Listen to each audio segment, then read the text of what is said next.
Olivia, you good? She looks good. Sure. All right, everybody. Welcome back to Midwestern Heads Podcast.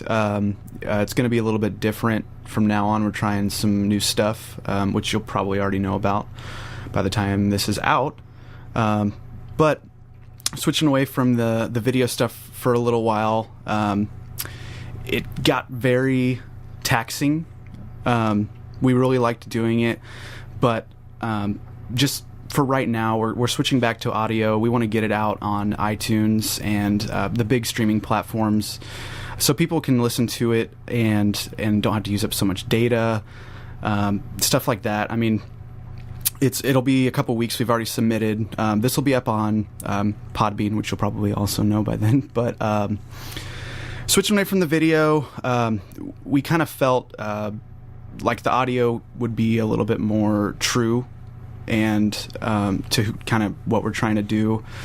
And we've got kind of a chill vibe going on. Lights are off, so everything's kind of, it just feels a little bit better, feels more comfortable for everybody. But anyway, we have Brandi Markle here today. We're going to be talking about some nutrition stuff, the ketogenic diet, which we are all huge fans of.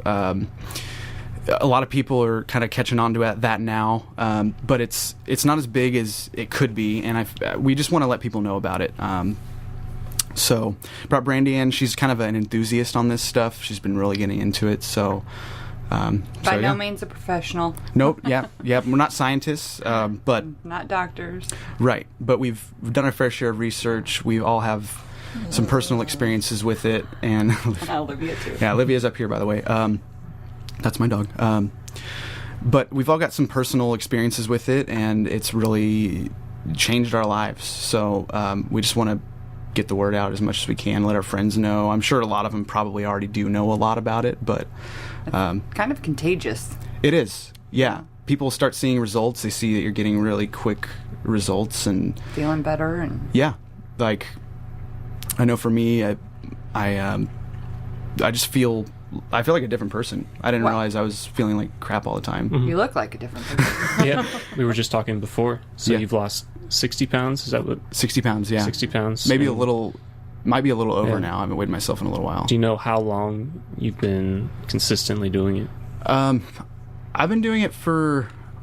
over a year. It's been a year and a half, yeah. Mm-hmm. But, I mean, I've not been the best. Yeah. I slip. Yeah, I'll factor that into my definition of, like, a consistently... Yeah. Doing it would be, like, a really strict person would say, like, yeah, you can't cheat, really, but... Yeah, I go through phases. You kind of have to, yeah. Yeah, I go through phases. And well, that's what I like. I see a lot of... I've joined a whole bunch of keto Facebook groups, and even in the comments on, like, YouTube channels, is the biggest thing that I see out there is, oh my God, I had a piece of cake tonight. Help me, guys. What do I do to start over? And I think that's part of a diet, is you're going to be human and you're going to do that, but just to know that it doesn't mean you have to start completely over and you've gained back all 60 pounds. Right, you didn't fail. No. Yeah. And the coolest thing about this diet, more so than anything I've ever done before in the past, and a lot of it goes back to the insulin factor, which we'll get into here in a little bit, but when you cheat, you feel it, and it's not a good feeling. Mm-hmm. Yeah. Like you feel how she cheated. She had turkey bites. You feel completely like, I don't know how you used to feel when you'd eat. You'd tired. Yeah, for sure. Just really gross. Gross, instantly sleepy, but not like, just not really food coma. Yeah. That term. Not restful sleep. It's just like your body's shutting down temporarily. Yeah. All that old stuff. Literally like an actual food coma. It seems like it's more amplified too.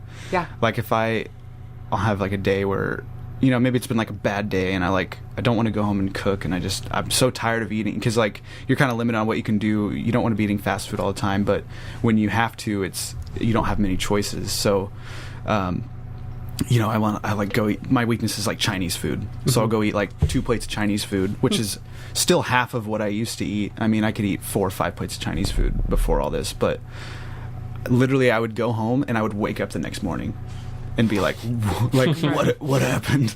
like almost a Blacked hangover. out. Yeah, like you black out. I'll like lay on the couch, turn on a video game or something, and within about 10 minutes I'll pause the game and I'll wake up like the next morning, and it's just like whoa, like it's crazy. And now knowing like what's happening on the inside when that happens with all the chemicals and the insulin and everything what's going on, makes sense. Yeah. Why we did that, and there's Isn't a it lot to it. Like an insulin spike that happens? Is Yeah, that what's going on behind that? Well, that's like the biggest thing right now, honestly, in America. It's an epidemic is diabetes and insulin resistance, and most Americans are insulin resistant. So when you eat, you are causing spikes, and you're causing all of that stuff that fatigue, brain fog, memory issues, anxiety, Right. all of that leads to belly fat, and you can look at America and see that's where it is. I mean, that's where I carried all of mine.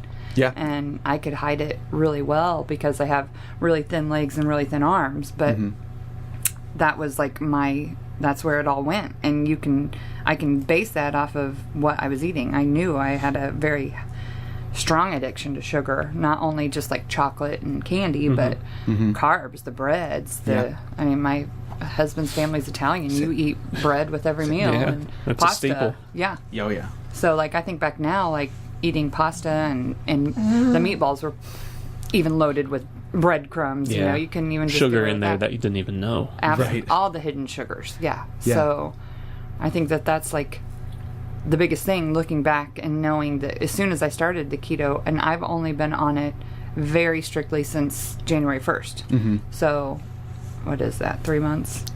Not quite. Right. 2.5. 2.5. 2.5 months.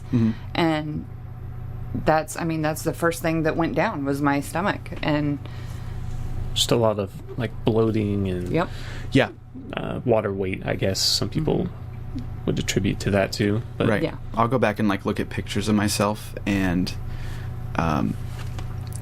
it's like even my skin was like irritated, like I was literally Kinda blotchy. inflamed. Yeah. Pink, like looked itchy, and like it's crazy. It affects like so many different things. It literally all the way from the inside to the outside, basically. just inflamed all Just a over. big like ball of like infection Inflammation almost. and, Yeah.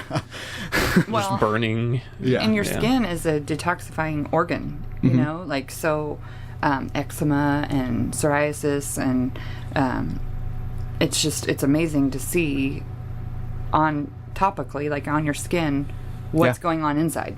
Yeah, that's true. It's kind of mirrors how your actual physical health is, for sure. Yeah.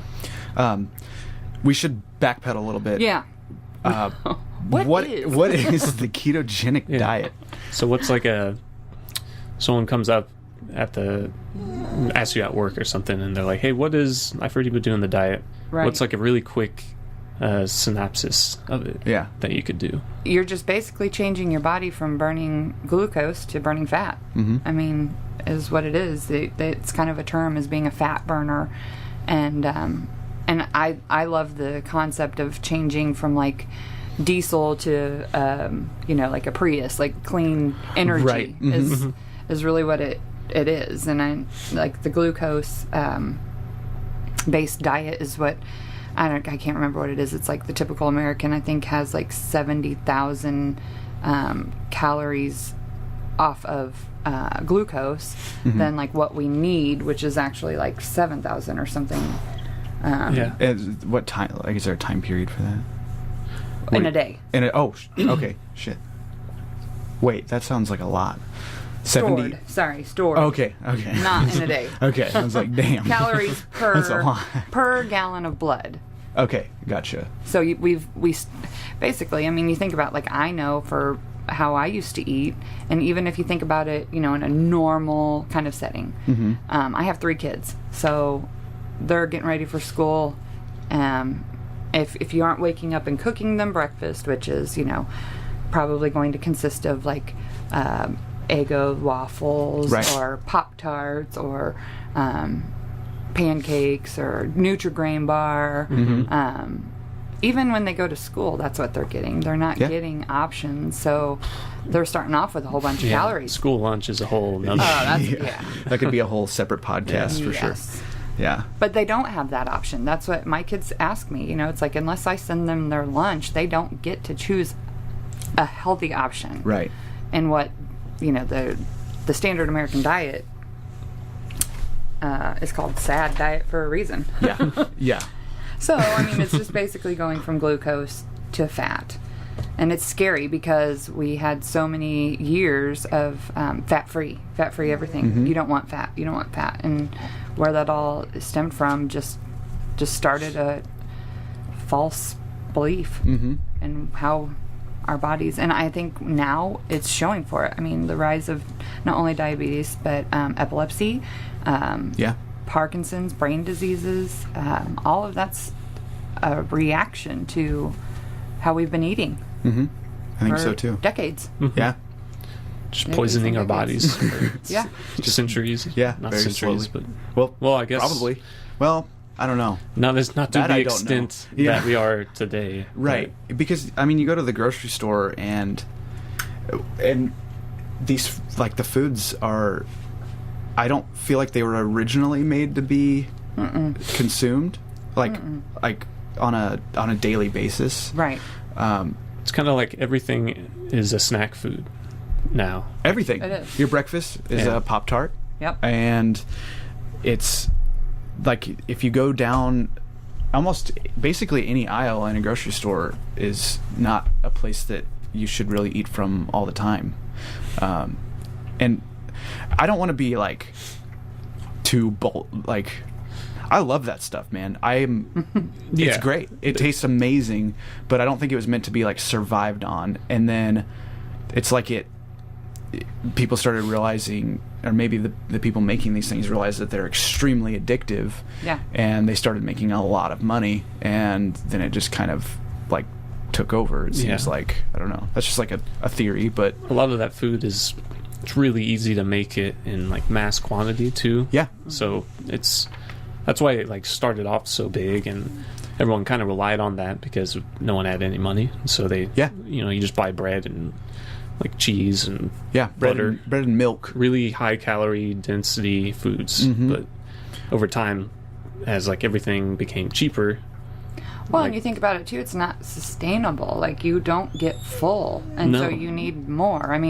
Like, even, like if I went to the store and I picked up some cottage cheese, you would think cottage cheese is healthy, right? Mm-hmm. No, it's full of hidden sugars. Mm-hmm. You've got to have the right cottage cheese, and you got to read labels. I do eat cottage cheese. I eat it's like the 4% or something. It's still like somewhat. You just gotta like only eat a little bit. Right. It's like how milk is. There's lots of sugar in milk. Mm-hmm. But just the deception. Because if you go, cottage cheese is healthy. Right? Yeah, you go, you get like the fat free, and you're like, oh well, this will keep me from getting fat. Yeah, it's actually worse to get that because then you're not getting anything good. You're just getting sugar. It's like with fat free milk. Yeah, they put sugar in it to make it not taste like water, which is what it actually is. And when you take the fat out, the only really nutritious part about milk, you're just drinking like white sugar water. Right.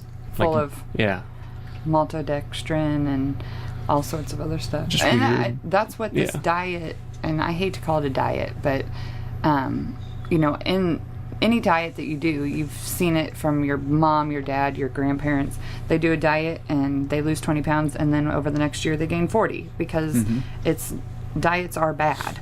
It has to be a conscious decision that it's a lifestyle, and unfortunately, besides the weight fact of, I want to get into a size 4, we don't take it serious until there's a health problem, until you are diagnosed with diabetes or pre-diabetic, or or having seizures and they can't figure out why, or so it's just to the point that we can't just keep pumping our bodies full of just junk and expect our bodies to evolve, because they don't. They're screaming right now that what you guys are doing is not okay. No, it's not working. It's not working. Yeah. So that's what the ketogenic diet does, is it fulfills the nutritional requirements your body needs.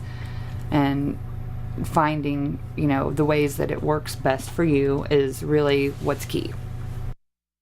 Eating just gobs of fat kind of. Right. Is that what you mean? Yeah. Like, well, I do it that way, but you kind of do it a little bit different. You kind of have your own spin on it. I had to find my own spin because I didn't need to lose, 20 to 30 pounds. Yeah. Whereas, like, and it's not going to be exact for everybody because everybody comes into it with a different eating habits, of like I was a pretty clean eater before, Right. I did a cleanse and, as long as it's real food and, you aren't Not doing sugar. and... You aren't doing gluten. So even though it was gluten free, there's still a bunch of hidden sugars in there and stuff. So, but I was already kind of starting about 4 years ago. I was having a major blood pressure issue, and found out a lot of it was stress induced, but you put that stress on top of eating like crap. I was working 2 jobs, full-time, pretty much 2 full-time jobs. And so, breakfast was like a Rice Krispie treat at the gas station with a Diet Dr. Pepper. Yeah. And then on my lunch break, and rewind, I was a smoker back then.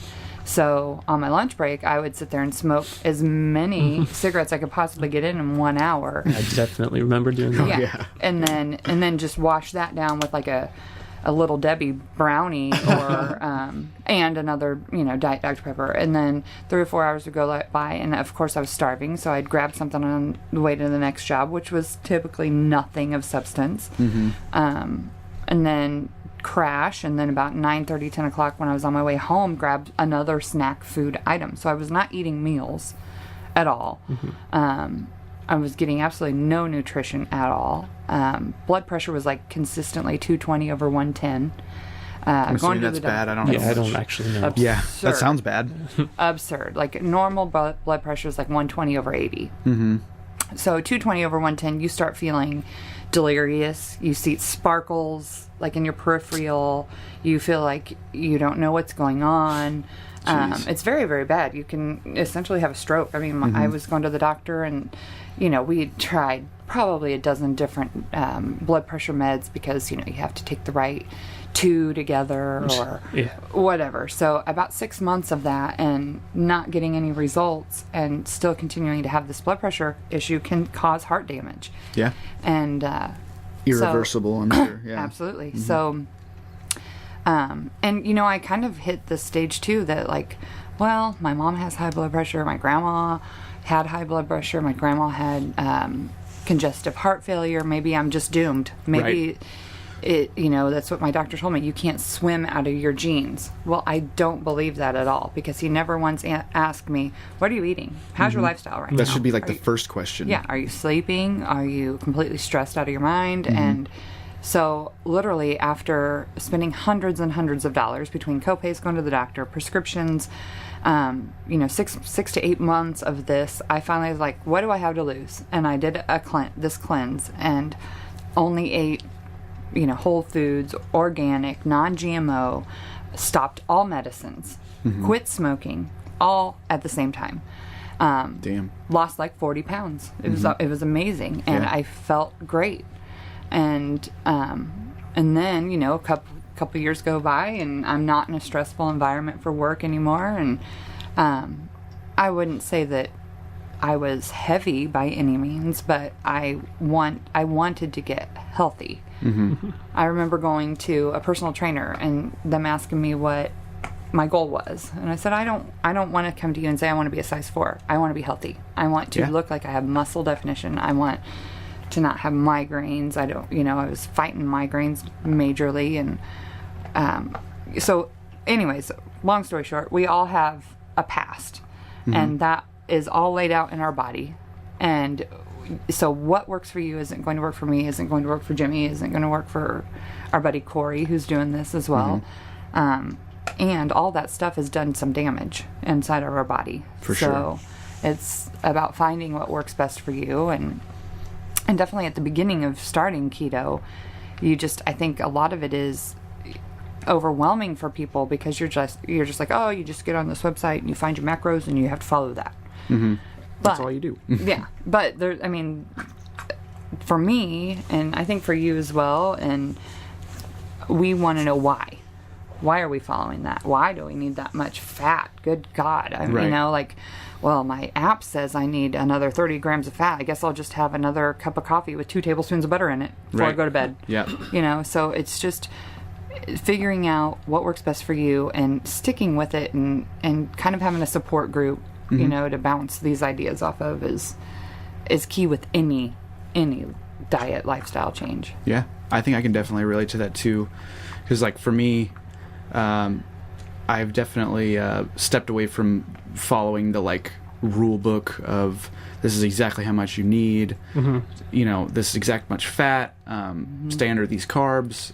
I mean, I still keep track of the carbs mainly, keep it under a certain amount, but as far as the fat, I mean, I remember when I first started, I would eat even when I wasn't hungry because I needed the fat. Now I just kind of stick to what I know are the right foods. Well, and after a year, you've made these habits. And it's easier. Yeah, it is. Yeah, I feel like if I'm not hungry, I don't need to eat. And it seems like eating like this too, the foods are much more like satisfying, sustaining. Yeah. Yeah, like I remember back before when I was just eating whatever, it was like if I went like 2 hours without eating, I was starving, like painfully, stomach growling, it's cramping, getting a headache, because I don't know if it has to do with insulin or it does. I'm guessing. Yeah, insulin resistance is what we're fighting. I mean, bless you, Olivia. I wish you guys could see this because I have his huge dog like laying on my lap, so it couldn't be any better for me. Right. I'm good. Yeah. Nice. But no, you're right. I mean, it's bigger than what I think we ever imagine on the daily. Of you just kind of get to that norm of I'm hungry. Oh my gosh, I'm gonna have to eat. I'm gonna have a headache. Yep. You know, and like when I started researching all this fasting stuff, because there's a couple doctors out there that I really love listening to talking about fasting, intermittent fasting. It's nothing new. I mean, centuries and centuries ago, for religious reasons or whatever it was, people would fast and feast or famine. I mean, like, you had your farms back in the day. You didn't always have potatoes. You didn't always have, you know, even like when you had your cows sent out, you know, to the butcher. When you ran out, you ran out. Olivia, do you want me to put her downstairs? She's fine as long as she's...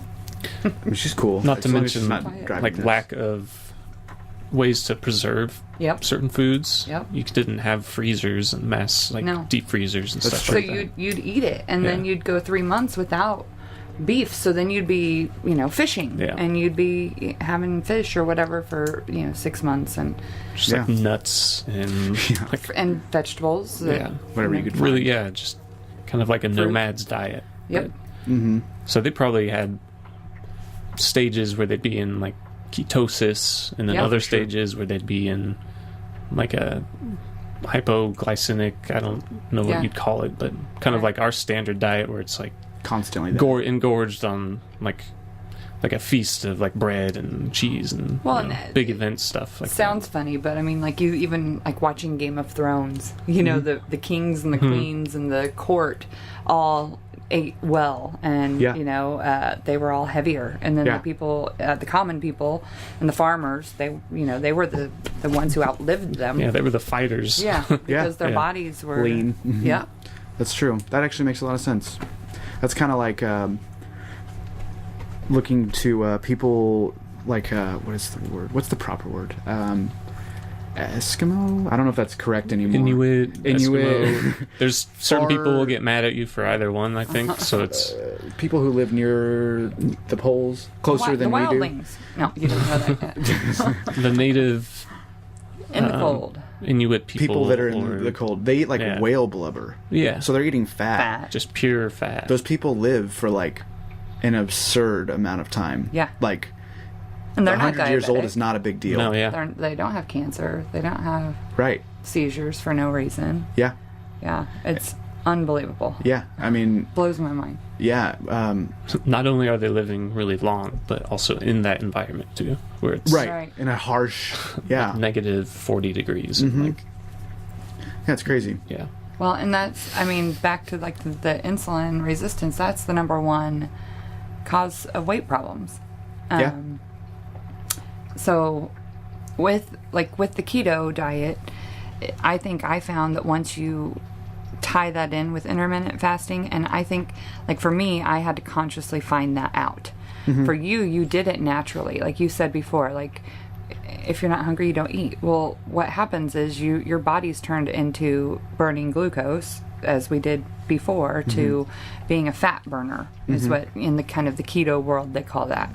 And so when you're a fat burner, don't eat if you're not hungry. You know, try to get down to just 2 meals a day or 1 meal a day. Like I had no idea there was this whole acronym called OMAD, OMAD. It's 1 meal a day.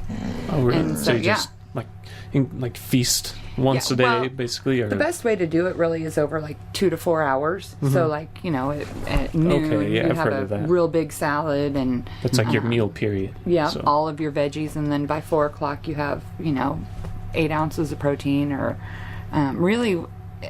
I think where I got stuck was I was thinking, okay, well, the only way I can get this much fat is to have it in a protein source. You know what I mean? So like sausage and bacon and hamburger. Yeah. And so my protein was like through the roof. Right. And which is not the best thing. No. Yeah. So like I started adding like an avocado a day. That's a great source of fat. If I was having a salad, I would load it up with some olive oil and squeeze a lemon on there, and then, you know, have a hard-boiled egg on there and some type of meat. But you really don't need about 3 to 6 ounces of protein twice a day, is it? So then if you get down to 1 meal a day, then you have like, you know, 6 ounces of protein for your 1 meal a day. Yeah, it's like a good-sized burger, basically, or something, or like a decent-sized steak or something. You tell people that, and they freak out. They're like, oh, my God, there's no way. I would have such a headache. You know, like, I would be starving. My blood sugars drop. You know, you hear that all the time, and it's scientifically that's why, because it's all back to your insulin, and so much good happens. I'm not going to like get into intermittent fasting and fasting like crazy, because that could be a whole 3-hour long podcast. But I mean, the most important thing that I've researched and found is that you start producing a growth hormone after about 16 to 18 hours of fasting, and that hormone starts like cleaning out your body, basically. So it starts shedding out old proteins, starts shedding out all the bad stuff that's around your cells, and that's really when you start seeing kind of the huge difference in mental awareness and brain fog. And Dr. Fung, F-U-N-G, he's I believe a Canadian doctor, and he does weight loss programs, and he has for decades, and he has had thousands of clients, and it's all based around intermittent fasting, which you can't fast without being in ketosis, basically. If you're going 12 to 14 hours without eating, your body automatically is throwing out the ketones. Chances are most people have been in ketosis at some point in their life. Yeah. Like, oh man, I missed breakfast and I can't eat till lunch, so you know, you're probably in ketosis. So it goes hand in hand, but every single one of his clients, you know, and we're talking significant weight loss, like 100 to 300 pounds per client. Jesus. We're not talking like I needed to drop 20 pounds. Yeah. These are people that it was most likely the last stop. It was like a life or death. Yeah.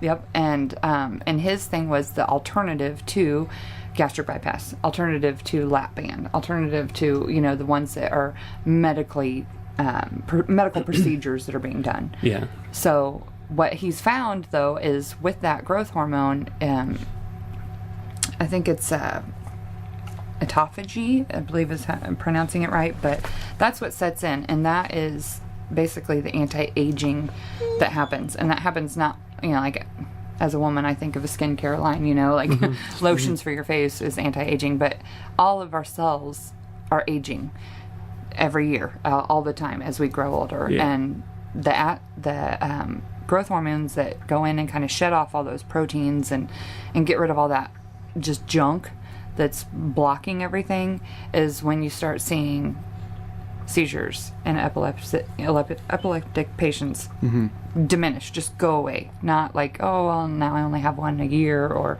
just done. It's gone. It's crazy. This same doctor, with all of his patients, he said that he has never had one who had to have skin removal. So I've had several very good friends who've had the gastric bypass, and that was the one thing, is they're like, gosh, you have to like save up to have that surgery done, because all the excess skin. And so all of that, with that fasting and that hormone that's kicked in and the proteins that are, being repaired, and your body's healing that naturally. Yeah. Like the way it should be. And essentially, any cancerous cells that you would have are being repaired and healed. So, like, to me, that was, like, the mind-blowing thing. Yeah. When not only, like, I know I'm not going to have excess skin removal, but cancer scares the ever-loving crap out of me. And I've had a lot of people in my life, and, it's just all about knowledge. And we obviously know, in all of the years, cancer research is not doing anything. Mm-hmm. It's not helping anybody. Chemo's not helping anybody. They're going to die regardless. Mm-hmm. And it's horrible to say, but it's the truth. And it's just more of a roller coaster ride, you go in and it's in remission, but then 2 years later they're gone. Right. And so, I mean, it's personally what I've seen in cancer treatment. It's not doing its job. Yeah. Yeah. So we need to change what our body's doing. It's like going back to the source and trying to figure out It's what prevention. Is actually, It's prevention. It's not instead of treating the symptoms of it. Just prevent them from happening. Yeah. Fix it. I like that. Yeah. And even if it doesn't, let's say it doesn't do anything. I mean, at least we have like some kind of some research out there that's saying, hey, this could actually help. Yeah. And why not try it? I mean, exactly. What are you out? Yeah, it's not hurting anything. I mean, especially with like a lot of people want to like demonize fat and stuff, but if you actually really start looking at it, it's the S word. What is that? Sugar. Yeah, it's crazy. Or like maybe the way they're combined all the time. They're constantly combined in things. I mean, think about dessert. I mean, that's huge. Sweets, ice cream, like you're mixing... Well, high fat with high sugar and carbs. Mm-hmm. You figure, like you just said, ice cream, that's the key. Mm-hmm. Like that is high fat, but you can't have ice cream taste amazing without the sugar. Right. And so you put those together, and that's where all those studies back however many years ago that came out that said high fat is bad was because they tested with high fat with high sugar content and carbs. Mm-hmm. Makes sense, yeah. Yeah, traditional like ketosis study for kids with epilepsy was causing kidney stones. And it was because they were the studies, they were giving them margarine, they were giving them anything that was high fat, but then it also had high carbs with it, high sugar content with it. So it wasn't like ketosis with high fat and we are cutting out the sugar. No. So yeah, because your body's going to want that sugar before the fat. So in their case, that's what it uses first. Yeah. Yes. Because your body's just used to running on glucose. Yeah, and to those people that I do have those people too. Like you were kind of going back to what you said about that are like, oh, I could never, I cannot live without carbs. Mm-hmm. And it's like, you can't now, but if you try doing it, it's almost like you're living like a different life almost. Like you're kind of used to your body running this certain way, and then you switch over and it's like you pretty much feel completely like a different person almost. Like it's not even, it almost changes like your reality, it seems like. Well, like most people, you don't feel bad, you know what I mean? Like you think, oh, I have a headache every now and then. Oh yeah, you're just gonna get sleepy after you eat. Yeah. I just got to take a nap after I ate a big meal. Right. Yeah. You really have no idea how good you can feel until you're in it and you're feeling it. And like, kind of go back to what you were saying about the cheat days and, you know, when you cheat, it's your body's like, oh, no. Yeah. You don't want to get back on that train. Right. That wasn't fun. Yeah, it shows you like, oh, this is actually what, like, you actually did feel horrible. Yeah. You just had nothing to compare it to.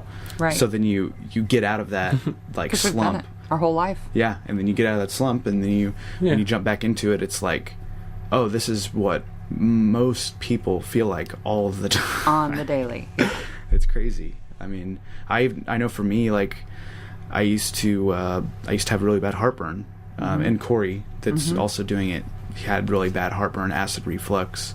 That stuff can actually damage your body, like, right. I mean, it can cause like throat cancer and all kinds of crazy stuff. And ever since switching, I mean, I probably haven't had heartburn in like almost 2 years. I mean, maybe when I've eaten those crappy foods, I got a little bit, but yeah, nothing like before, like the daily. Yeah, I used to have acid reflux episodes when I was like 10 years old. I would wake up and just have it like in my throat, on me, on my bed. I'd be sleeping in. I mean, it's kind of gross, but I'd be sleeping in my own basically stomach acid. Yeah. And I remember my parents, they were like, I don't know what's wrong with you, man. That's like not good. And no idea though. Right. Yeah. Nobody was just like, yeah, I guess he just has that. Oh, same for me. I mean, I don't remember. I was in my early 20s when I had to have my esophagus stretched. Like Did I was you? on, yeah. I didn't know I mean, that. I've had it done several times. Because I was like on omeprazole. Yeah, I used to take that too. In the morning, and then Ranitidine at night. So I was on 2 different types of acid reflux medicine. Plus popping a Tums here and there. Probably. Oh, all the time. Yeah. And so doing that, and then I got to the point that my voice was like, I sound like Stevie Nicks, but not in a good way. Yeah, but like, couldn't sing. Right. Like real just raspy and, but never once when, and I guess my expectation of a doctor is to, like repair something is just to cover it with Band-Aid. And so, I mean, nobody once said, hey, seriously, you're like 23 and you're having your esophagus stretched? Like, I remember my grandpa going and having that done at 80 years old. Right. So, yeah. After so many years of, living, lifestyle like that. But yeah, it's not fun at all. And that's one thing that I do not miss. Right. At all. Yeah, that was, like I was saying, like nobody had any idea what was wrong. Like they thought I had maybe like ulcers or something like that, which I probably could have eventually. Maybe I did. Never gone now. I don't know. But all I know is I have not dealt with that. To have symptoms from it. Since then, yeah. I remember like even eating, I would eat like a big meal and I would puke. I mean, I would just puke sometimes, like for no apparent reason, like, or just, how people are just like, I got a stomach ache. My stomach's just not feeling good. I'm feeling kind of queasy. Yeah, you get like a sour stomach out of nowhere. I remember getting that like once a day. I remember riding the school bus every morning with that feeling. Yeah. Just like... Just feeling kind of just off, like you might puke or something. Yeah.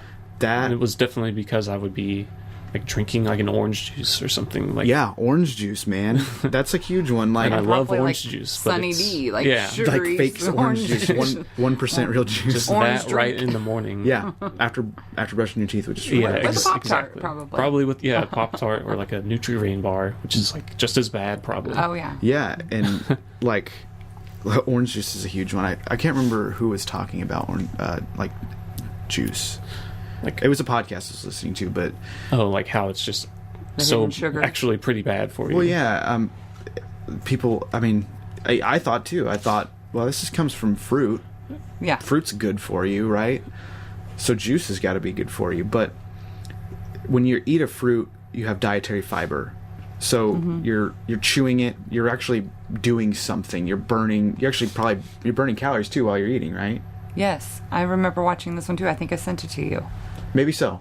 And you're having 1 orange. You're not having 8 oranges to make that cup of orange juice. Imagine how many oranges takes up a bottle of a carton of orange juice. It's probably like, have you ever juiced an orange? Yeah, I remember juicing oranges when I was real little. And it's like somebody like the whole go through a whole it's bag. just like to get a shot. yeah, like it took them a field of oranges to make a pitcher of orange juice or whatever, and you're just mainlining that instantly in 1 second. Yeah. And you're not chewing you anything. don't get any of the good stuff. None of the you're fiber. not getting the fiber, which helps you digest it and helps you poop or whatever. I mean, moves everything along. Yeah, and that sugar is it's not any different than the sugar that they're putting into like a soda. Right. I mean, it all breaks down the same. Yeah, but if you're eating the fruit, it's a little bit different. But if you're just drinking it, it's sugar is sugar. It doesn't matter what it comes from. That documentary. Yeah, that's what it was. Sugar coated. That's what it was. That's what it was. I started to watch that last night and I fell asleep. But they talk about that, and then like fruit snacks is a huge one. I guess that comes from fruit somehow. Like maybe the sugar comes from fruit, or it's made with fruit juice. Yeah. But how many did they juice to get those fruit snacks? Yeah. And I don't know how fruit snacks could ever be considered a healthy. Just looking at them, you're like, consumed. Period. You're what the fuck is this? Yeah, it says on the box it says 1 serving of fruit per. It's like no, I don't. How can they? This is candy. Yeah, it's literally candy, and it has. They taste great, but I don't know how you could ever be duped into thinking I guess this is healthy. It says I was for sure. I mean, aside from kids and that's what sugar. But I wasn't a kid even. About. Yeah, I was. It's on the front. We're talking 2 years ago, man. I'm not. Fair enough. I'm not talking. I don't want to seem like people trying to talk shit about people or something. But no, it's crazy. Just the mindset that has happened and the learning that has happened. Yeah, that's what it is. You're kind of conditioned to believe that kind of shit, and they put the little stamp on it that says Heart Healthy Association of America or whatever. Which is all just bullshit. Paid for. Literally, in my mind... You pay for that seal. Yeah. In my mind, if I was... a couple years ago, I was trying to eat healthy, in quotation marks. It was... I'd buy fruit snacks. Yeah. Because that's better than ice cream, but it's actually not...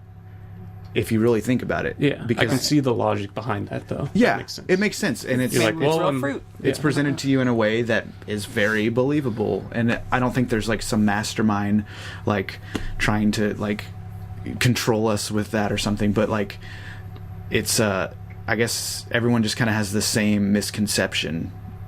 Maybe no one's taught us anything. I don't know if that made any sense. No one knows. I know for sure my parents and most of the people I know, their parents didn't know what a real good diet is. Teaching. I mean, and you have too. I've got my mom doing this, and your mom's lovely. She's amazing, and she's 67 years old, and she used to run a restaurant. You know what I mean? But you just know what's told to you, and thank God for the internet, in this sense, because I can't tell you how many hundreds of hours I've clocked on watching YouTube videos and listening to podcasts. I think the very first one that I heard about it was with Joe Rogan and Dr. Rhonda Patrick, and that woman blows my mind. And so it was just I need to know everything. Yeah. And I need to know this is what I've been. This is the missing piece almost. Yeah. But the key is you can't just listen to one person, because with the internet, that one person wants to sell you their ketogenic cookbook or their, all these different things. So, that's why I've tried to kind of have a varied source of information. And with that, you get so many different takes on it and, what works best and different ways of coming up with the same answer. But there's a lot out there. You just have to really know, what's, like I said, going to work best for you. And it's a lot of trial and error at first. Yeah. Well, and the key, I think that's probably what I hear the most from people. Well, good God, what do you eat? You just eat bacon and cheese, and some days actually. Right. Some days you can, but I think more so than what do you eat, it's what don't you eat. Yeah. You know what I mean? And kind of beat that dead horse again. What triggers insulin? We know sugar triggers insulin. We know any type of carb that's not coming from a vegetable triggers insulin. Avoiding hidden sugars, with the maltodextrin, and I was talking about the gluten-free stuff. You know that. My sister is she has a gluten allergy, and same kind of thing.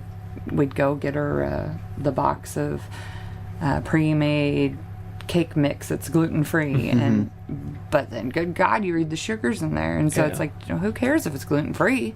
Yeah, you might as well just be eating the gluten at that point. Exactly, just eat the gluten. But finding those hidden things like MSG is bad, and I mean they've labeled that like but it's so damn delicious. Oh sure, it is. And now it doesn't say MSG in the ingredients, it says modified food starch. So like kind of back to that cottage cheese you were talking about. Those are You're like a fucking genius. I'm just wanting to say, like, I'm like blown away. But go on. I'm sorry. I'm not trying to interrupt you. I don't know. I mean, honestly, I think I have such a passion for it because both of my grandfathers, they were diabetic. Both my grandfathers were diabetic. A lot of my cousins are pre-diabetic and or diabetic. And so it's like, kind of like I was saying before, you can't swim out of your gene pool. Well, I can, and I'm going to. So it's just a matter of learning. Yeah. It's not a matter of going to a doctor and trusting that they're going to take care of me, because they're not. Right. They're going to try me on 7 different blood pressure medicines. 10 minutes to get you out.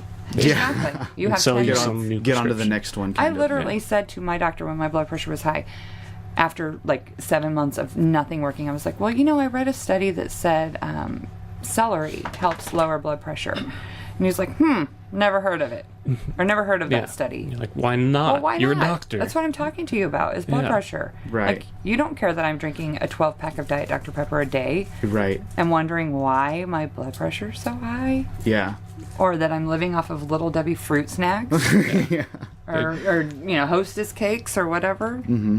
So yeah, like all of those hidden sugars, hidden things like MSG, excess protein, believe it or not. I mean, like I said, you only need 3 to 6 ounces per meal. So like when I first started, I was like, okay, I need 2 hamburger patties, 4 slices of bacon, I think block of cheddar cheese. Yeah. I know for me personally, I needed that much. So I think when I was talking to you guys about it, I would say like, you need a lot of protein. Yeah. Right. And that's what most of those calculators would give you too. Exactly. But that is like very inaccurate. Well, and I remember talking to you and you were about it, and I'm like, what am I doing wrong? And you said, well, watch protein, because that can. Because doesn't it, once you get to a certain point, doesn't your body like convert it into glucose? What does she have? Yes. Yes.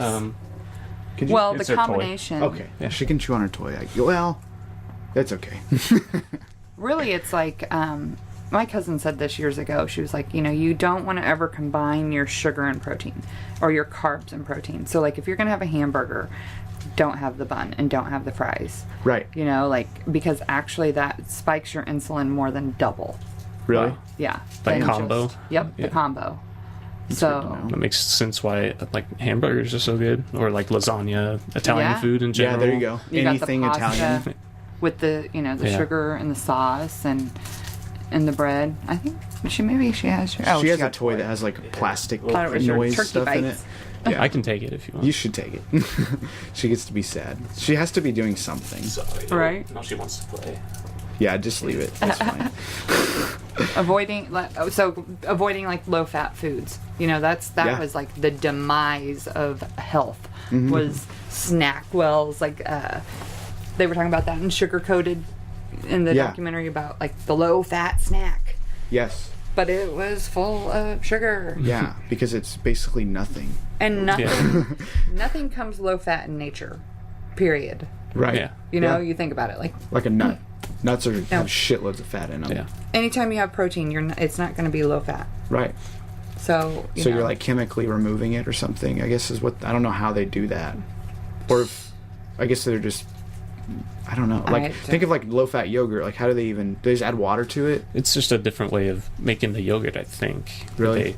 Probably like a different way of skimming. Yeah. Skimming like during the process. They it's cooking and they're like fat. wiping the fat off the top. Basically. And they like make cottage cheese out of that fat or whatever. Right. Yeah. I'm not a dairy farmer. But Same. Yeah. But something like that. I'm sure. I remember learning that. That was like one thing that blew my mind was milk. Like why do we have 1%, 2%? Right. I remember hearing like half and half. Man, you should be really doing like skim because that's gonna make you fat. Right. But skim is like the opposite. It's basically watered down, and they put sugar in it to make it taste good. Yeah. But learning that was like watered down. That's kind of like literally the exact opposite of what you always been taught. like you were always supposed to stay away from heavy cream, and real butter was a big one. Like, I think margarine was created not even that long ago, like really, like maybe in the 70s. Yeah, I don't really know, but I remember my dad's told me, like, when they like switched to margarine because all this information came out that fat was bad. Saturated fat was horrible for you, so they started making this fake fat. Yeah, luckily there's a new product we have called margarine. Exactly, and you got to use all this. Can't believe it's not butter. Yeah, think about like any of your grandparents' like baking recipes. It calls for like margarine, like any of that stuff. I never knew there was a difference between the two until like years ago. Yeah, I just knew that I liked the taste of one better than the other. Yeah, but yeah, and then now it's kind of going back. Like I think it's going back to how it was back maybe before then. I guess maybe how it was. I don't really. Well, I think a lot of people are finding out that, and knowing it and actively doing it are two different things. You know, like I've heard for many years, stay away from the inside of the grocery store. Just go around the perimeter, you know, because you're not getting boxed stuff, you're not getting processed stuff. Yeah, they put all the stuff people need the most on the outside. Yeah, right. So you can just walk around. Yeah.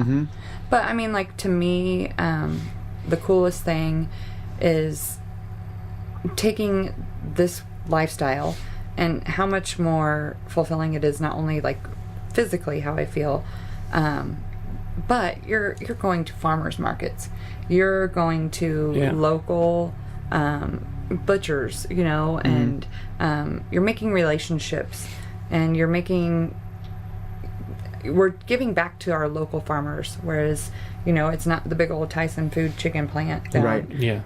If you've ever drove by that, I suggest you highly don't do it. That's enough to make you never eat chicken again. Really? Ever. Where's that at?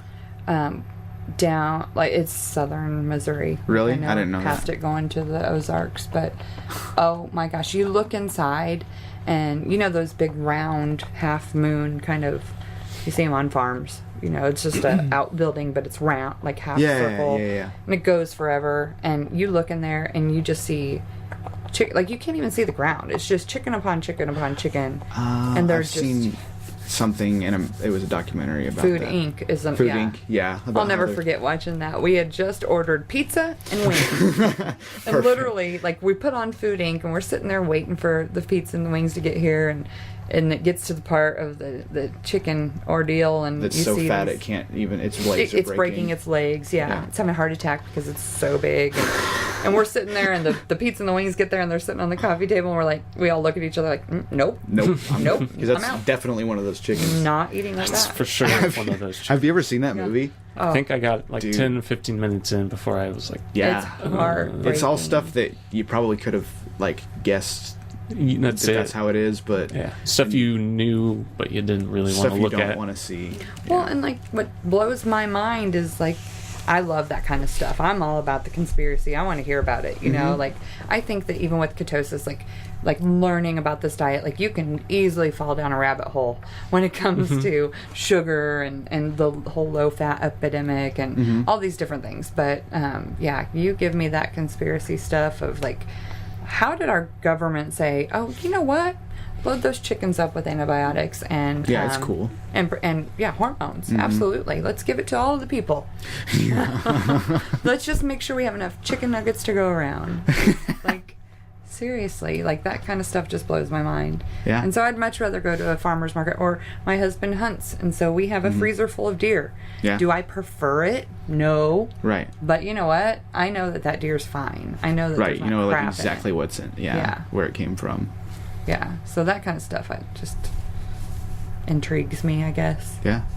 Is that how did you found out about it from Jimmy, right? What? The whole thing, the ketogenic diet. Did Jimmy the first one into it? Well, I had heard, like I said, Joe Rogan was my husband, and I watch a ton of Joe Rogan, and I mean, learn about it. Is that how you heard about it?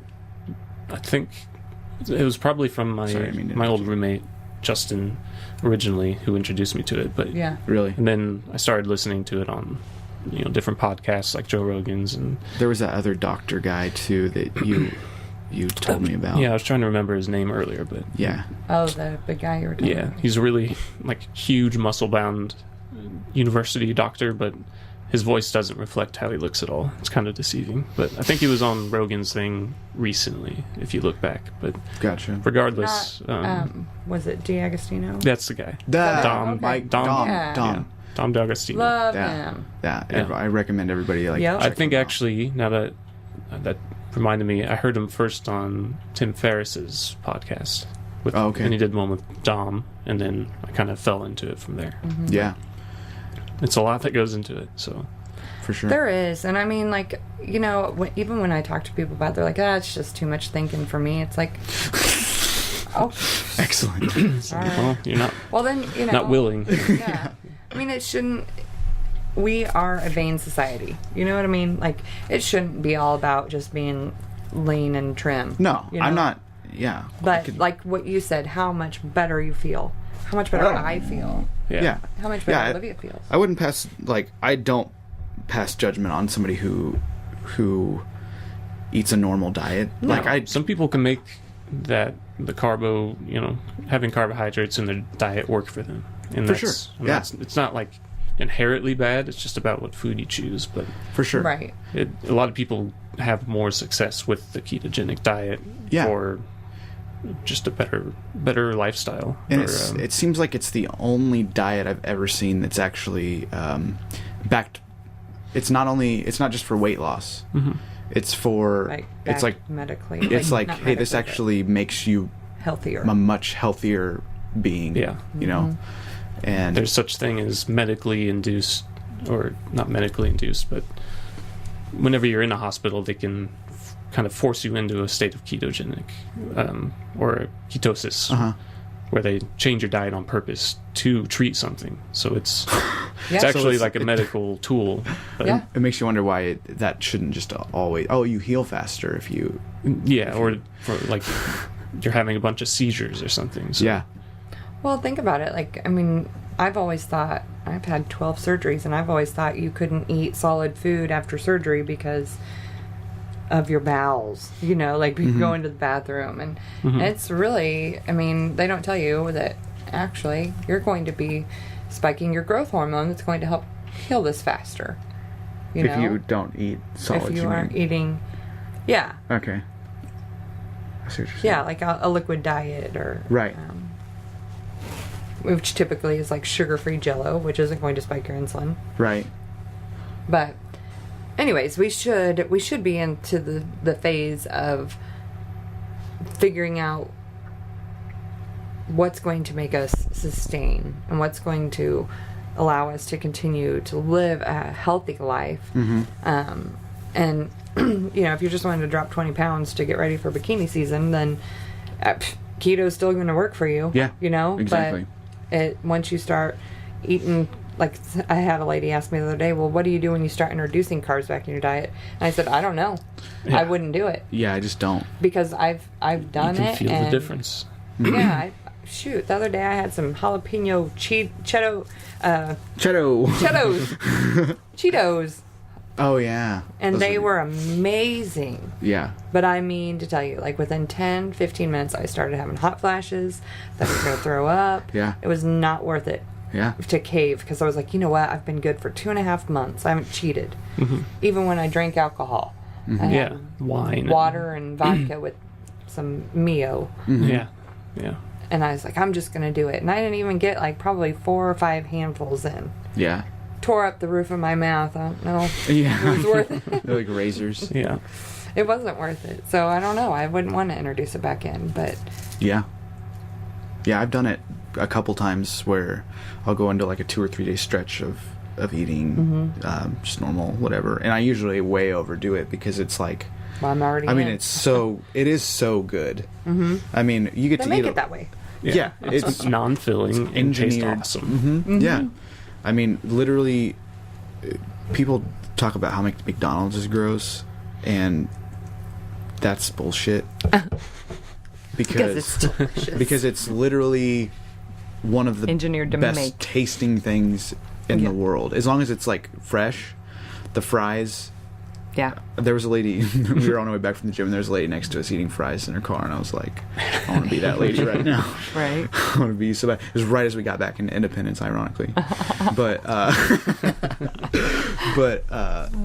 yeah, it was, I don't even, it was good. Yeah. I mean, it's delicious stuff, and so I definitely way overdo it. But then I get like 2 or 3 days of that, and it's like mental fog happens. I feel less driven to do anything. Like energy level is nothing.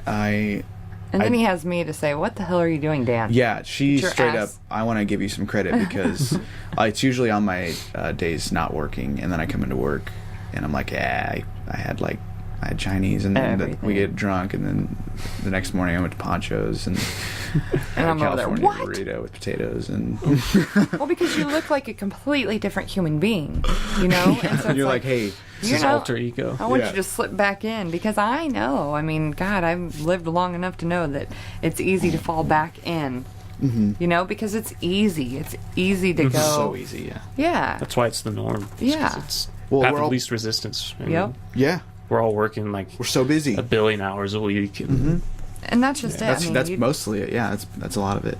you don't have to, yeah, of course, meal prepping, like all this stuff it's all great, you know, spend Sunday meal prepping for your entire week, but that's not necessarily going to work. Yeah. You just need to know the best choices to make, you know, like even if it's, like if I haven't planned my lunch, typically I'll bring my leftovers from the night before, because you kind of have it all figured out, like, oh, this is a good amount of fat, you know, Yeah. and so if I duplicate that for lunch tomorrow, I don't have to think about that. But if you don't plan that, then you can, instead of me going to McDonald's or Taco Bell or Quick Trip, I go to Hy-Vee and I make a really big salad and Bacon and add some bacon in blue there. And, cheese. yeah. Or even, you know, not that you can't go to McDonald's. Go to McDonald's, get a double bacon cheeseburger with mayonnaise instead of ketchup. And no bun.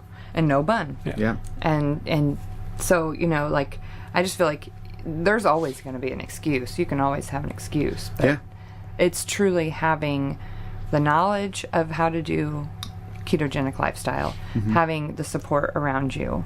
And I will say, like, Facebook groups are not the best support, because it's very frustrating. It's very, it's not just the best way to go pop a question out there, because you're going to get everybody's take on the matter, and that's not encouraging. It's not helpful. Yeah. No. So You're more confused after yeah, that. absolutely. You're like, well, wait a second. This is way more than I thought. I thought I could have this, Yeah. you know, and so I mean, once you have kind of that mind frame, I compare it a lot of the time. I mean, I smoked for 15 years. Yeah, and it's a lot like that. It's that mindset. Like, when you're done, you're done. And I'm done. I mean, I'm done of up and down, and you know, I'll have a good run of a couple of years, or a good run of 6 months or so, and then it's like you just slip right back in. Like, you know, you have a tragic loss in the family, and you're going out to eat all the time, because that's just what you do when someone dies for some reason. Yeah. So I'm just done with it. I mean, I figure I'm halfway there. I'm like 40 years old, and I just decided that I'm kind of ready to get healthy. And Dan and I took him to the gym this afternoon, and For the first time, and haven't been in 5 years. yeah, Yeah. and I've started working out. I mean, like, it's that with eating the way that I'm eating and fasting the way that I'm fasting, like, you wouldn't think that you would have the energy to work out for a good hour and a half, Right. you know, but you do. I definitely did. Yeah. Yeah. I had a lot. I actually kind of, I guess I sort of fasted today for the most of the day. I didn't eat until it was like going on 4 p.m. I just ate like a snack because I knew we were going, and I knew I probably should eat something. I guess I probably didn't have to, now hearing what you were saying, but yeah, I ate before we went, and I got some. I've never taken pre-workout before, but I mean, pretty much until the very end, I had more energy at the gym than I've ever had in my life, and this was the first time going in since I was, like, I think in high school still, or maybe a little bit right after high school.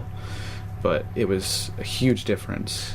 Yeah. I do want to just add real quick. If you're starting this diet, don't probably don't go to the gym for like the first couple weeks. Yes. That's like a little adjustment period. Yeah. And you probably will just do your body more harm than good at that point. Right. We should probably talk about that. Yeah. Yeah. Like starting out. The keto flu. Yeah. Probably. That's very real. A lot of people will like experience kind of flu symptoms. basically like having the flu. Like you might have some loose stool or just confusion. feel Like, you remember that? Yeah, I felt very Real confused. hazy. Hazy. Yeah. I remember getting like really weird muscle cramps, like in my actually like in my face. Weirdly Yeah. enough, I had muscle like. Which was your electrolytes? Yeah, those were probably low, and I mean, I felt like I was dying, and a lot of people I think get scared by that. And it doesn't last long. No. I mean, it just takes... It's like a couple days. Literally, a couple days. But if you do your research, like the bulletproof coffee, the whole reason that like became big with the ketogenic diet is the caffeine is what is helping you. Like, not only are you adding that fat to it, so bulletproof coffee is basically a cup of coffee with a tablespoon of butter, tablespoon of coconut oil or MCT oil. You could do a packet of stevia and heavy whipping cream. So you've got a nice big fat concoction to start your day, which that fat is what we use as energy. So that's our energy to start the day. But the caffeine in it is what helps you get through the keto flu. Yeah, keeps you energized. DeLauer on YouTube. He's one of the ones that I kind of learned. He's kind of a nutritionist. Is it like a Thomas doctor? DeLauer. Thomas DeLauer. Yeah, I don't think he's a doctor. I think he's more of like a... How do you spell that? Delauer. Cool. But I love him. He's like, because I've started working out. So, like, I want to know, am I going to be able to work out like I used to work out when I was carb loading? And also, like, do I need to change my diet? Right. Protein intake or anything like that? Yeah. And so he's kind of where I've learned a lot about kind of if you're active and how you can sustain with keto, what pre-workouts to take that aren't going to spike your insulin, and what amino acids but anyways, the bulletproof coffee is a great way you should start your day with it, especially that first week of keto, because you are getting a big old lump of fat to start off your day with, and then the caffeine helps you. Yeah. But the cool thing is, I think for me, even with that keto flu, and mine wasn't severe at all. Mine was pretty bad. Yeah, yours was pretty bad. But I like shit. Yeah. Before that, like Going up until into the it. last minute. Yeah. Like, I'm starting tomorrow, it's on. Yeah. But the significant weight loss within the first week to 2 weeks. It can be like 20 pounds. Yeah. Like I crazy. lost 7. It's a pretty And good I know motivator. you lost 20. It is. Yeah, it gets you hooked. Right. For sure. So, I mean, you think about it that, like, if you have 60 pounds to lose and you lose 20 of it in your first week or two, Yeah. I don't care what you say. I mean, like, the whole, like, as long as you're burning more calories than you're taking in, that's not true. Yeah. That's not true. And, you've got, yes, that's energy, but what form of energy are you getting? So that's I guess it's true in its own form, but it's not true with keto. Right. But like, if I don't have 70 pounds to lose, so I'm not going to lose as much. But if you see results within that week or two, yep, it's easy. Yeah. It's easy to stay on it because you're like, whew, dude. Yeah. But then I kind of find that you lose that big amount at first, and then you go like 3 or 4 weeks. Yeah, it slows down. And it's like maybe a half a pound to a pound. Yeah. Which is the normal, but Right. like, there's that spike at the beginning. Yeah. Yeah, I remember having plateaus for like a month at a time and being pretty frustrated. And It's usually when you have to tweak the diet a little bit. Yep. yeah, what are some like techniques for trying to get through like a plateau if you're having a plateau?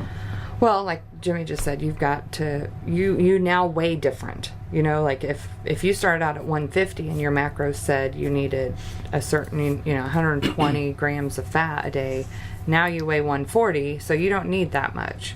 Right. So that definitely, and there's if you go to ruled.me, there's a lot of information on figuring out the macros that you need. There's Senza app, Senza. You can use MyFitnessPal. You just have to change your.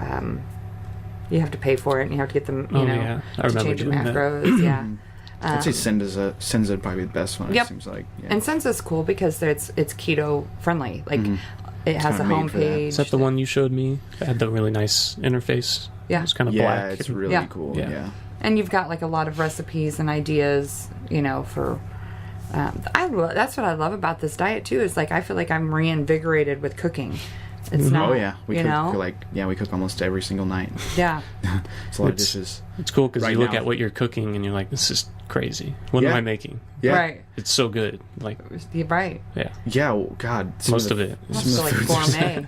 Yeah, and Gordon Ramsay would be proud. and it's stuff that I always secretly wanted to eat. Like I straight up love butter. Yeah. Like I love butter. Like toast with real butter is unreal. But like you kind of get to like play around with stuff. It seems like see, I'll try to make like ridiculous things and see like what happens. Like I'll do, I'll make shakes sometimes, and it'll be like maybe one of the only things I'll have that day, and I'll put like 4 tablespoons of coconut oil in it, and And like, a whole avocado. and a couple like an ounce or two of cream cheese and an avocado, and then like peanut butter, like low sugar peanut butter, and just mix that up with like almond milk and just like drink that, and it'll take me like 2 hours to drink it because it Right. it like makes me so full. Right. But it makes you feel.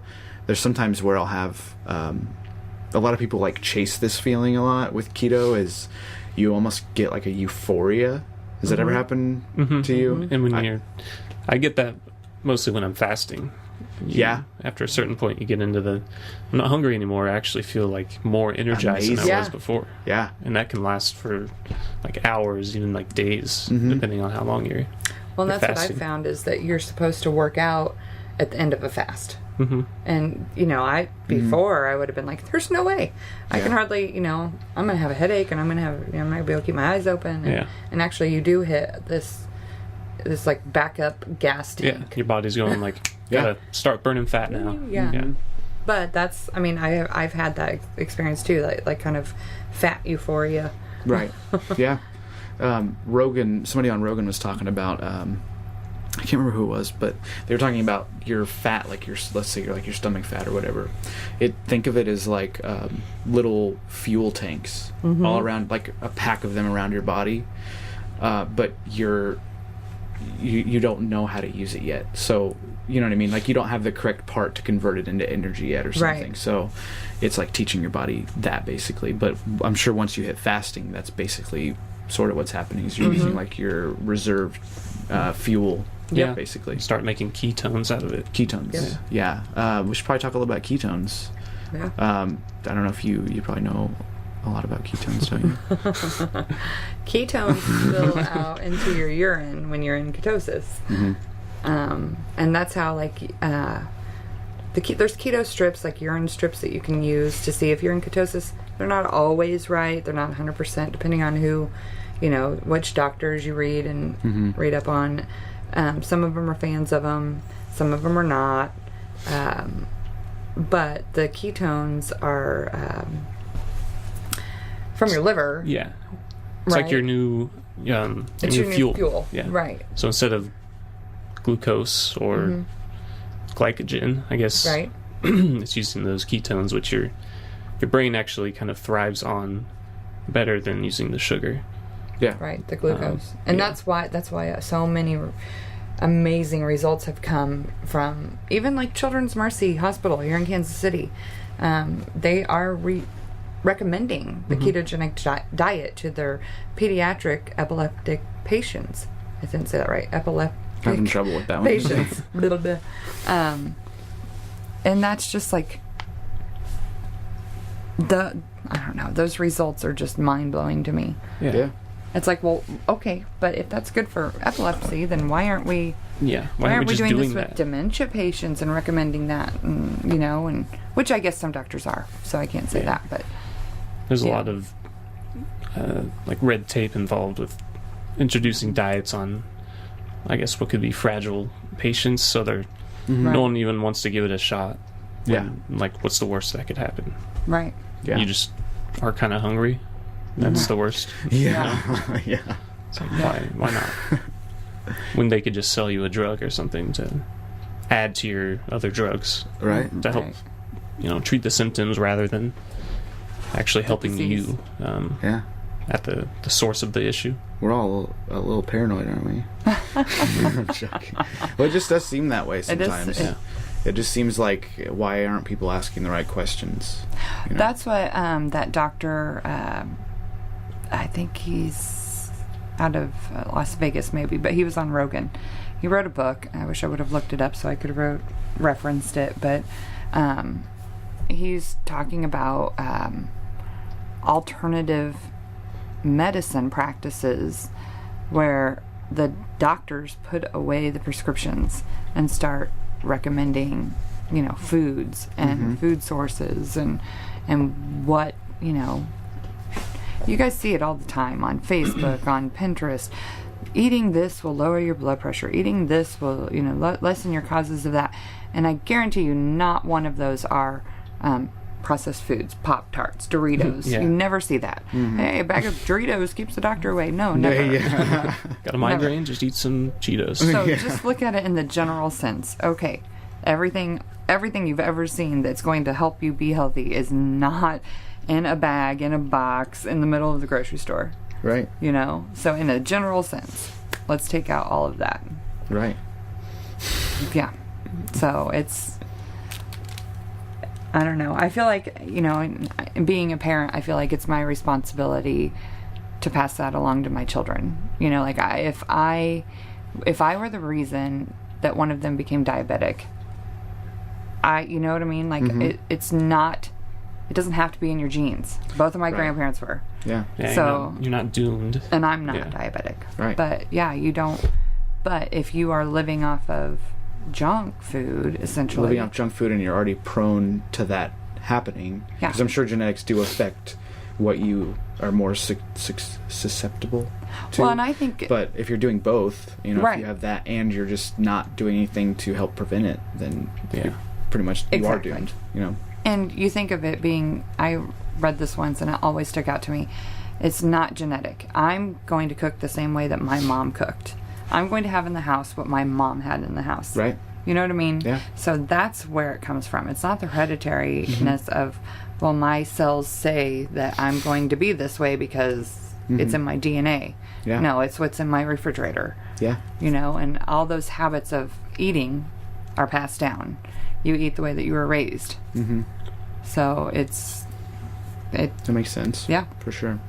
So getting back to You're fine. You're fine. You can just go again. Okay.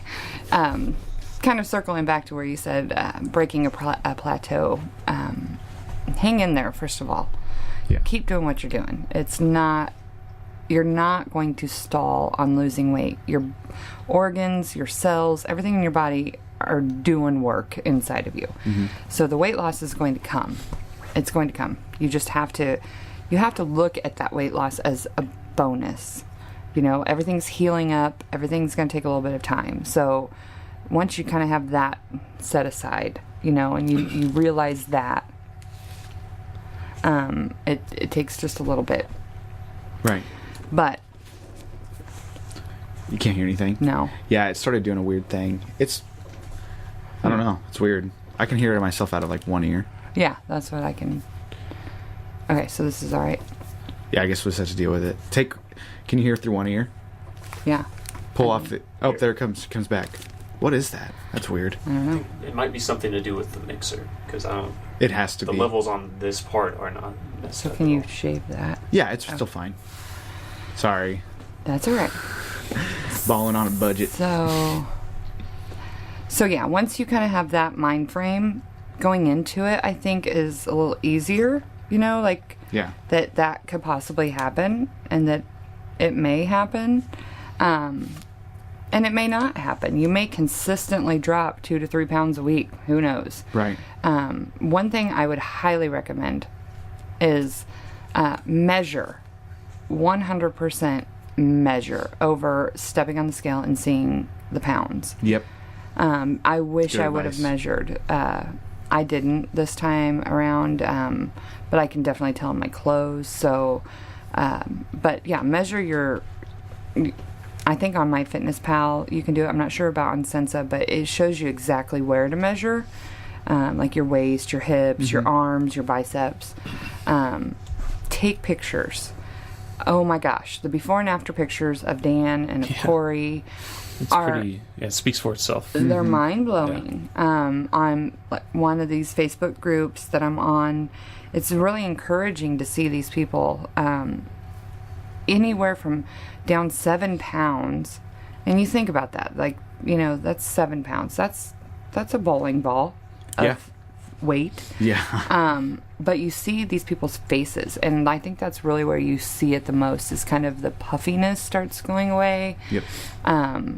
That's huge. So take pictures, and take, like, if you're a man, wear just shorts so that you can see the difference in the belly. That's all most of it. Yeah. It's as a woman, wear like a tight tank top and shorts so that you can see.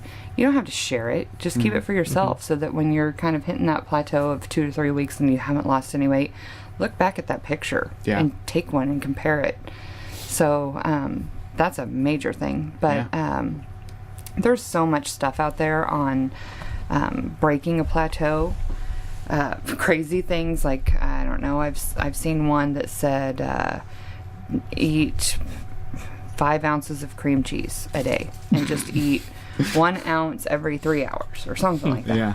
I don't know the scientific stuff behind that. The biggest one that I've seen is the fasting. The fasting is a huge way to just jet you right into So you may not have lost a couple weeks gone by, and you do like an 18-hour fast for 3 days, and then you're down 5 pounds. Right. So I mean, that all stems back to what's happening inside your body, your growth hormones, your autophagy, the stuff that is all happening inside your body. It's not like you're starving.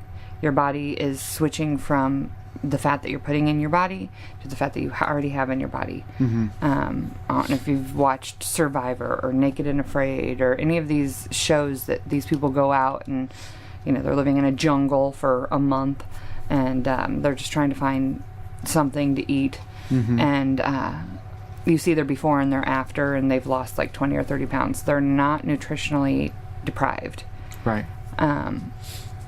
So just knowing that you have options. I've seen hamburger and butter. It just sounds crazy when you hear it, but it's true. Yeah. So like I don't know the exact amounts, but yeah, you cook up some hamburger with butter, and that's all you eat like 2 or 3 times a day. So there's definitely different avenues that you can take, but I think the key is, here's the deal: we didn't put this weight on in 2 months. That's true. You can't expect to lose it all. It's been over the course of like your whole life. In 2 weeks. Yeah. That's true. And you're rewiring everything too. So I mean, that all takes time, and I think the key really is you feel better. Yeah. So it's working. Yeah.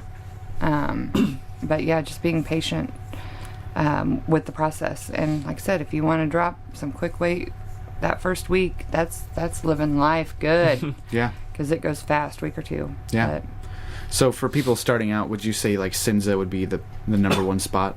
I think so. I think it's just for like a clear path on getting started. And it's well rounded. It's not like when I started, you went to one website and you figured out your macros, and then that was law. Yeah, and then you got those, and you had to go into an app and then plug them into that, and then there's just I feel like Cinza is like all around a good avenue, all in one place. Also, real quick, we do kind of got to get going, but MCT oil, life changer for me. Right. I would tell people to, like, when you start out, buy that. Yep. It's not expensive. It's like you get a huge bottle for like $20 at like GNC. Oh yeah. Check that out, because that has made a dramatic. Can you kind of tell people what that means for someone on the diet, like what that MCT, what it does, what it's doing for you. Energy, for me at least. I don't know how much it helps with weight loss. I would assume it helps because it's fat. I mean, it's oil. It's energy. But it's like pure energy, and it's natural. It's not. It's not. It's not natural. Okay, but it is. I mean, it's. So MCT oil is. So we've all heard of coconut oil, right? For sure. That's a mono-chain triglyceride. And MCT oil is a medium-chain triglyceride. Okay. And all of that, there's, I would recommend Thomas DeLauer's, if you just YouTube him and type in MCT oil, he gives you this great explanation. He always explains things so great. But the difference is how far that triglyceride gets through your body before it's converted into energy. So like coconut oil, any of those monochain triglycerides they get broke down before they get to the liver, and then the liver converts it to energy, so you don't have as much left. Mm-hmm. Whereas MCT oil is derived from coconuts, but it's a saturated fatty acid that has the longevity, I guess, to get through your digestive system before it gets to your liver. So once it gets there, you have more of that triglyceride to be broken down and converted into energy than than that of coconut oil. Okay. Which you're losing half of it by the time it gets there. Right on. So anyways, I definitely told people the complete wrong thing about MCT oil many times. So I'm glad I know that now. That's all right. It's about and learning. I said it, so it has to be true, right? Yeah, for sure. I may be completely off too, but anyways, so I've substituted that in place of coconut oil with my bulletproof coffee. It's kind of like cutting out the middleman kind of thing, seems like. And the cool thing about it is, how coconut oil kind of solidifies. Mm-hmm. So, like before, I could never have like an iced coffee in the morning. Right. Always had to be hot, and you had to sit there and stir it, to keep everything. Whereas MCT oil stays thin, liquid form. Yeah, so even in something cold. Yep. And you can dump it on spinach. Cook with it. Some of it you can cook with. I think you have to buy a certain type. Depends on your heat. There's one. The one we were using is like super low smoking point, so you can't really cook anything with it. But it's great to top things. Yeah, you don't taste it. No. So I'll put it on. What did I put on the other spinach, day? I think.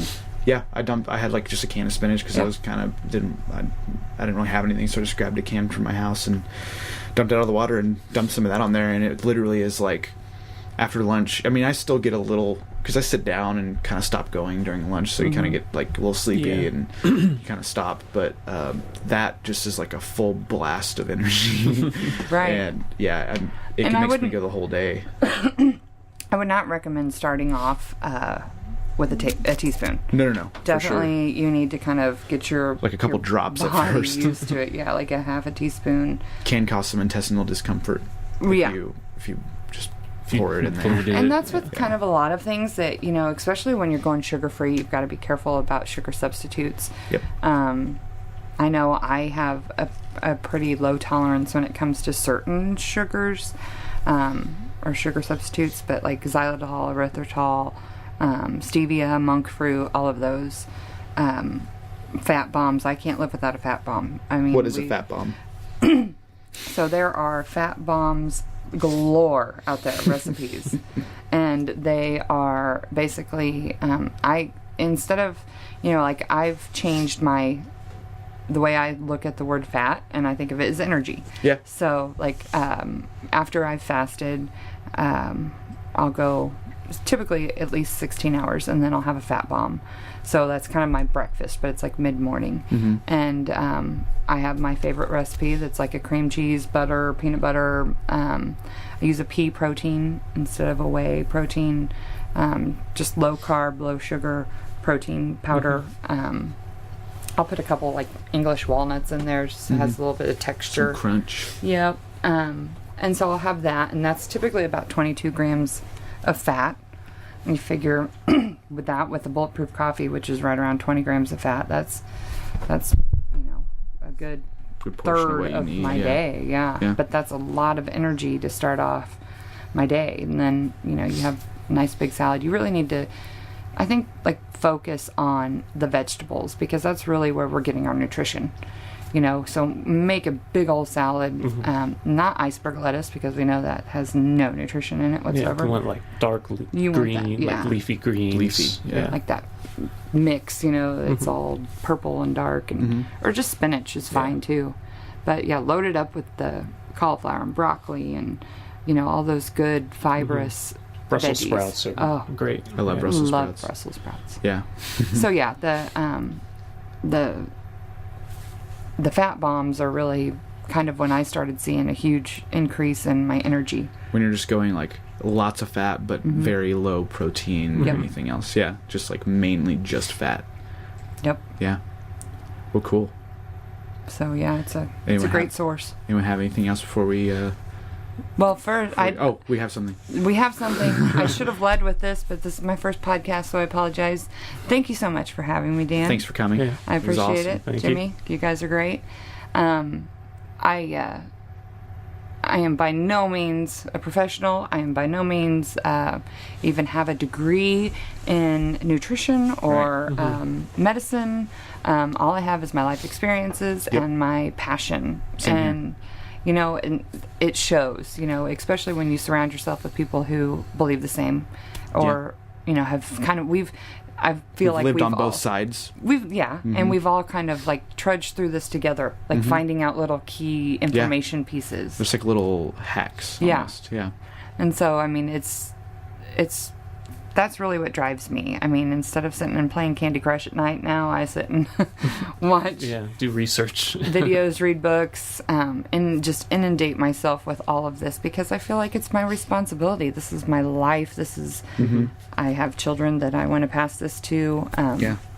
And I read a figure that like 1/3 of Americans are pre-diabetic. 1/3. Yeah.